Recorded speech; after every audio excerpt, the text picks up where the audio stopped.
If a recent Quinnipiac poll can be believed, most Americans approve of Nikki Haley's performance at the United Nations. In total, 63% approve. Both men and women, Republicans and Democrats, look on her favorably. Only 17% disagree. Haley's approval rating outperforms that of her boss, who comes in at 39%. If we take this poll at face value, Haley's approval rate is higher than any other politician on the world stage today. This is astounding and also scary. If the poll can be believed, Americans approve of her combative approach to diplomacy and side with her on the neocon approach to foreign policy, including challenging Russia. Haley said last month the Trump administration will impose new and more punitive sanctions on Russia in response to a chemical attack in Syria that never happened, and the poisoning of the Skripals, pinned on the Russians without evidence. She said Syria's Bashar al-Assad is not worth talking to, and the U.S. will never deal with him, even though he was elected by the Syrian people. She is hailed as the voice of America by the National Review, a primary outlet for neocon intellectuals. The publication insists Haley has become America's great truth-teller, flouting diplomatic conventions to speak plainly and with toughness about the provocations of Iran and the rights of Israel to violate international law and further its apartheid objectives. One such Haley truth is that Israel's capital is Jerusalem. This ignores history and the concept of corpus separatum that says Jerusalem is of religious importance to all three Abrahamic faiths. The ancient city is home to Islam's Allah-Aqsa Mosque, Christianity's Church of the Holy Sepulchre, and Judaism's Western Wall. Israel annexed the city after the 1967 war. In 1980, the Israeli Knesset passed the Jerusalem Law, which states that the entirety of Jerusalem is the capital of Israel. However, United Nations Security Council Resolution 478, adopted by 14 votes to none, with an abstention from the United States, declared the law null and void. In 1995, Congress passed a law requiring that the U.S. Embassy be relocated from Tel Aviv to Jerusalem. The law allowed the executive branch the option every 6 months of signing a waiver on implementation of that law. Every U.S. president, starting with Bill Clinton, has waived implementation of the law, that is, until the election of Donald Trump. According to Haley, Jerusalem was, is, and will always be Israel's capital. She exercised the veto power of the U.S. at the United Nations to sink a Security Council resolution critical of the White House's unilateral move to recognize the city as Israel's capital. Haley cast the veto, blocking the resolution introduced by Egypt, despite the 14 other members of the Security Council voting in favor. There's one more principle I knew before I arrived at the UN. Like most Americans, I knew what the capital of Israel was.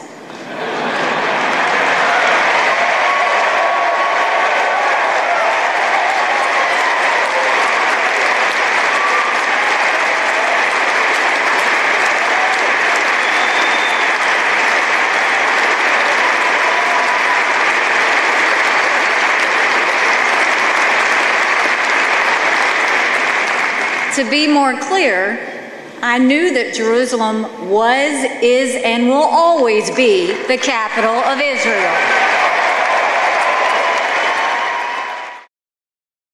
The status of Jerusalem remains a major obstacle to a peace deal between Israel and the Palestinians. When Israeli President Ariel Sharon signed off on large Jewish settlements in Jerusalem and denied the Palestinians custodial rights over holy sites in East Jerusalem, Palestinian protests erupted and became the Second Intifada. During the American-Israeli Public Affairs Committee conference in Washington in March, Haley said the United Nations is guilty of bullying Israel. At the UN and throughout the UN agencies, Israel does get bullied. It gets bullied because the countries that don't like Israel are used to being able to get away with it. Well, just like when I was that little girl in South Carolina, that just doesn't sit well with me. Israel has violated more than 60 UN resolutions. It has also violated the UN Charter, the Geneva Conventions, and other international laws. But this is ignored by the United States, itself a serial violator of international law. As Jim Loeb wrote last September, Haley is the neocon heartthrob. The neocons are pleased with her decision to continually attack Iran as the world's biggest sponsor of terrorism. Haley's neocon and Israeli-centric foreign policy shouldn't come as a surprise. Mega fundraisers Sheldon Adelson and the Koch brothers gave her political action group a huge infusion of cash in 2016. It should be remembered that Adelson called for nuking Iran. What I would say is, listen, you see that desert out there? I want to show you something. So you pick up your cell phone, even at traveling rates. You pick up your cell phone, and what do they call them? Roaming charges. Roaming charges. You pick up your cell phone, and you call somewhere in Nebraska, and you say, okay, let it go. So there's an atomic weapon goes over ballistic missiles in the middle of the desert that doesn't hurt a soul. Maybe a couple of rattlesnakes and scorpions or whatever. And then you say, see, the next one is in the middle of Tehran. So we mean business. You want to be wiped out? Go ahead and take a tough position and continue with your nuclear development. You want to be peaceful? You want to be peaceful?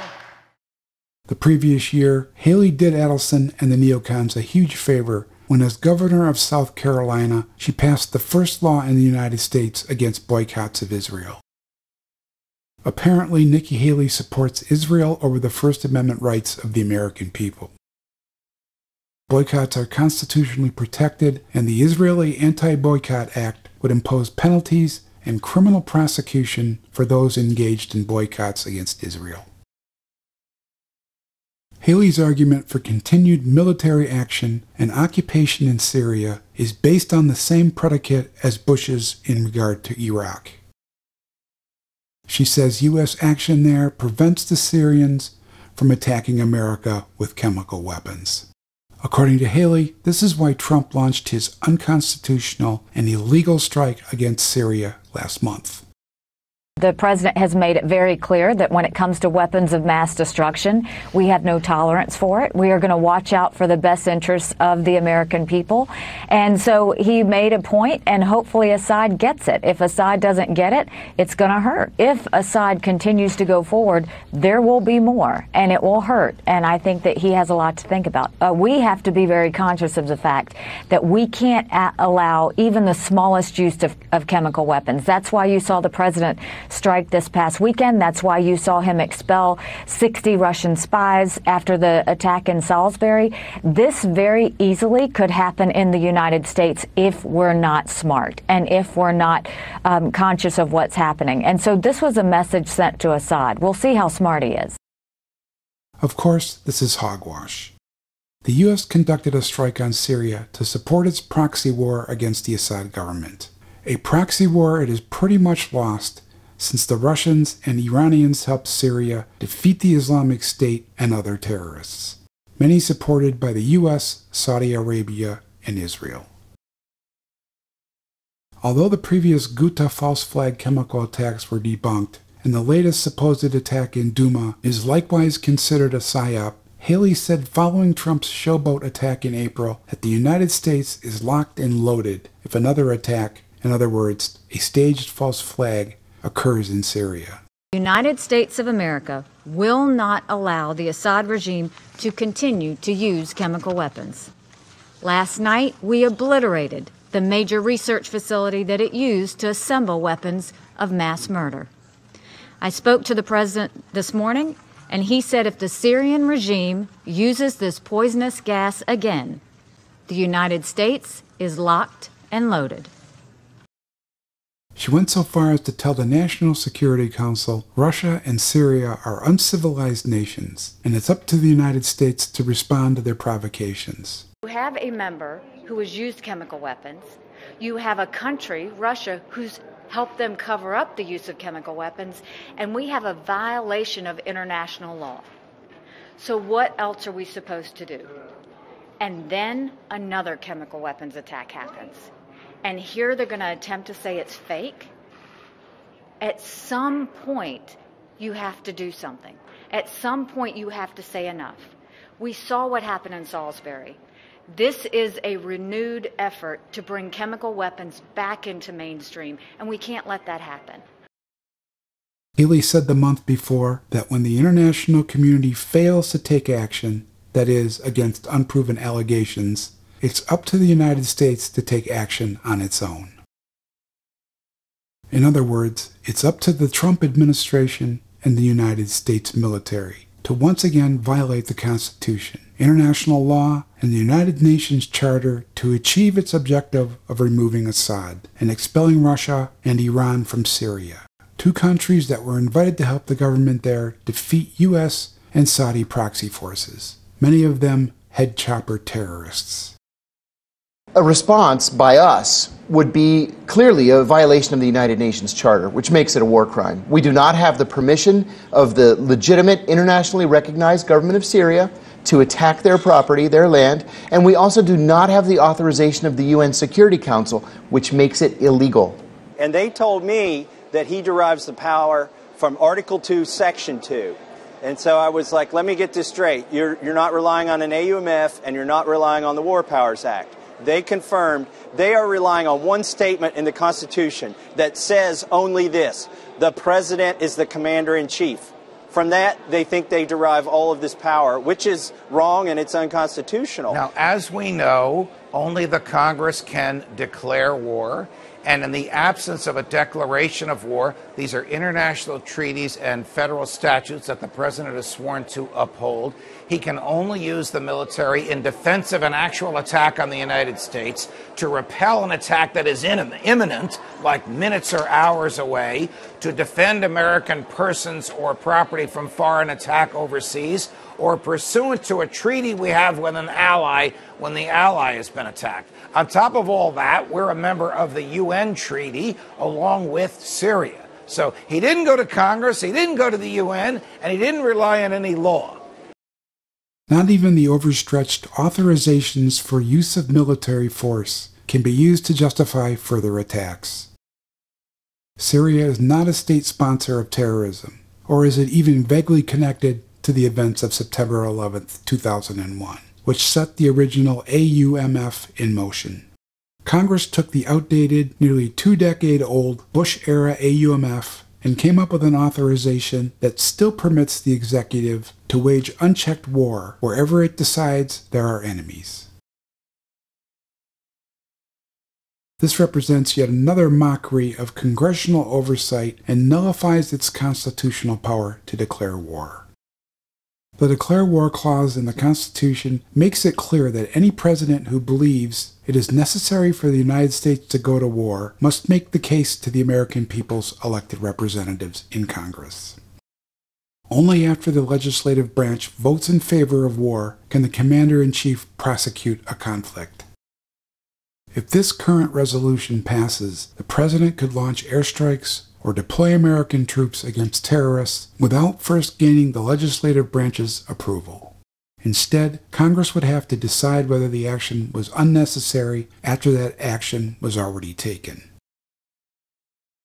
According to Donald Trump's favorite news network, Fox News, Haley's speech at the UN condemning the enemies of Israel in the United States, a strong case can be made that Haley will be the first female president in 2020. It's said she has an advantage over Democrats Kirsten Gillibrand of New York, Kamala Harris of California, and Elizabeth Warren of Massachusetts. According to Senator Rick Santorum's former press secretary, Lauren DeBellis-Appel, Nikki Haley has set herself apart as one of the most effective leaders in the Trump administration. she's fearlessly stepped up, stood out, and proven she's not afraid to make tough calls. She does anything but blend in, which is why she is far more likely to see the Oval Office long before any of the liberal feminists taking a number and standing in line for 2020. Polls are fickle, subject to change and even manipulation. But if this latest poll on the approval of Nikki Haley is correct, she may actually have a shot at the presidency in 2020. It's a matter of degree, however. As Obama demonstrated, it doesn't matter if a Democrat or Republican sits in the Oval Office. The wars, constitutional violations, and crimes against humanity continue. Foreign policy under Kamala Harris or Elizabeth Warren may appear to be kinder and gentler, but at the end of the day, the establishment calls the shots, and the same agenda dominates. Meanwhile, the American people remain largely clueless, especially in regard to foreign policy. The propaganda media performs its role effectively, dramatizing false flag chemical attacks with photos of suffering children who are not suffering but are unwitting props in a scam to get the American people behind never-ending war.